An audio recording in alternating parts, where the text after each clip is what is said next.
नमस्कार दोस्तों, कैसे हैं आप सब। मैं एस्ट्रोलॉजर अनुपमा।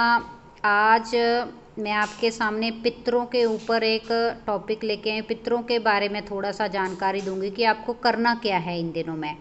देखिए गाइस, पितृपक्ष शुरू हो गए हैं। ये 20 सितंबर से लेकर 6 अक्टूबर तक चलेंगे और आपको ऐसे करना है कि जितना हो सके आप अपने पितरों के लिए तर्पण जरूर निकालें गाइस। अगर आपको तिथि पता है उनके, तो तिथि जब भी उनकी तिथि आती है तो आप अवश्य कुछ ना कुछ ज़रूर करें। अगर आप पंडितों को भोज नहीं दे सकते तो आप सूखा भी दान कर सकते हैं। चावल हो गया, आटा हो गया, दाल हो गई, कुछ मसाले हो गए, खड़े मसाले, तो आप अवश्य दान कीजिए। लेकिन अगर इतना भी समय नहीं है तो आप एक छोटा सा उपाय कर सकते हैं, वो मैं आपको वीडियो के एंड में बताऊंगी। और देखिए गाइस, पितृपक्ष में पितरों को तर्पण देना एक बहुत ही शुभ और अच्छा माना गया है। देखिए, ये 16 दिन जो होते हैं वो हमारे पितरों के ही होते हैं और पितर जो हैं वो 16 दिनों के लिए इस पृथ्वी पे आते हैं और जो उनके परिवार वाले हैं। देखिए, हमारे जो पितर हैं वो ऑलरेडी हमारे लिए इतना कुछ छोड़ के जाते हैं। उनकी प्रॉपर्टी हो गई, घर बार हो गया, वो सब उन्हीं का बनाया हुआ है। और सबसे बड़ी बात है कि उनका आशीर्वाद, जिस घर पे, जिस व्यक्ति पे उनके पितरों का आशीर्वाद होगा वो घर हमेशा ही फलेगा फूलेगा और कोई विपत्ति जो है वो उस घर पर कभी नहीं आएगी। और गाइस, जो अपने पितरों को भूल चुके हैं और जो इन चीज़ों को इम्पोर्टेंस नहीं देते, तो आप देख सकते हैं कि आए दिन कभी उनकी प्रॉपर्टी से रिलेटेड कोई प्रॉब्लम्स क्रिएट हो जाती है, कभी बच्चों से रिलेटेड कोई प्रॉब्लम्स क्रिएट हो जाती है, कभी दुर्घटना हो जाती है, कभी ये कभी वो, या कुंडली में पितृ दोष निकल आता है।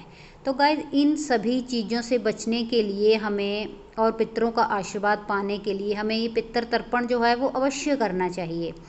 क्योंकि देखिए, आप सब जानते ही, ये कथा तो आपने सुनी हुई है कि कर्ण की जब मृत्यु हो जाती है तो स्वर्गलोक में जाकर, जब स्वर्गलोक में वो कर्ण पहुंचते हैं तो वहाँ पे वो उन्हें खाने के लिए अन्न की जगह पे सोना चांदी जवाहरात वगैरह दिए जाते हैं। खाने के लिए सोना दिया जाता है। तो क्योंकि देखिए, सोने को हम खा तो नहीं सकते, पेट तो नहीं भर सकते, तो ये देखकर कर्ण जो है वो बहुत ही दुखी होते हैं।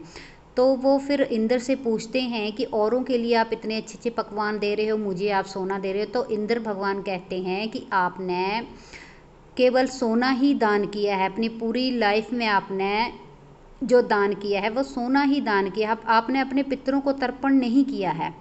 तो वे कहते हैं कि मुझे तो इसके बारे में कुछ पता ही नहीं था कि मेरे पितर कौन है, और जब मुझे पता चला तो युद्ध शुरू हो गया महाभारत का। तो वे बड़ी अरदास करते हैं, तो फिर इंद्रदेव उन्हें 16 दिनों के लिए पृथ्वी पर भेज देते हैं पितृ तर्पण के लिए। और वो 16 दिनों के लिए पृथ्वी पर आकर अपने जो पूर्वज थे उनका तर्पण करते हैं, श्राद्ध वगैरह करते हैं। और 16वें दिन आकर फिर देवदूत उन्हें वापस स्वर्ग ले जाते हैं।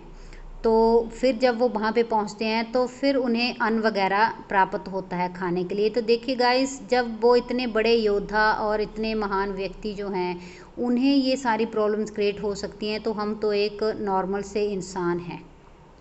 तो मैं यही कहूँगी कि आप पितृ तर्पण अवश्य कीजिए। और अगर आपके पास इतना भी समय नहीं है तो आप एक छोटा सा काम कर सकते हैं कि सुबह मॉर्निंग में जल्दी उठकर एक लोटा जल का लें और दक्षिण की तरफ मुख करके उस लोटे में थोड़ी सी चीनी और थोड़े से चावल डालकर अपने पितरों के नाम से आप अर्घ दे सकते हैं उनको।